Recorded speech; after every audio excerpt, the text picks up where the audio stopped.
டேய் விளையாட்டு வந்துட்டீங்களா? சரி உங்களுக்கு பால் காய்ச்சட்டுமா? சஞ்சனா உனக்கு? ஆமா. டேய் வெளியிட பால் எடுத்துட்டு போனா தானே, எங்கடா? பால் பஞ்சர் ஆயிடுச்சுமா. பஞ்சர் ஆயிடுச்சா? எவ்வளவு அடம் பிடிச்சு அந்த பாலை வாங்கினேன்? 400 ரூபாய் கொடுத்து உங்க அப்பா உனக்கு வேஸ்டா பால் வாங்கி கொடுத்தாரு. பஞ்சர் ஆனாலும் பரவாயில்ல, போய் பால் எடுத்துட்டு வா போ. பால் தொலைச்சிட்டமா. தொலைச்சிட்டியா? டேய் ஒரு நாள் வச்சிருந்தியாடா அந்த பாலை வாங்கி? அம்மா சாரிமா, தெரியாம தொலைச்சிட்டமா. இதுல போய் வேற பேசிட்டு இருக்கா?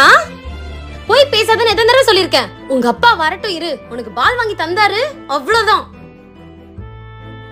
அந்த பால் தொலைச்சிட்டு நான் நீங்க சொல்ற. அம்மா கிட்ட போறாங்க. பிக்க அம்மா வராங்க, வந்து உட்காரு. உங்க அப்பா வரட்டும் இரு, உனக்கு பால் வாங்கி தந்தாரு, அவ்வளவுதான். நான் தானியா பரவாயில்ல பிங்கி. 5 விரல்களை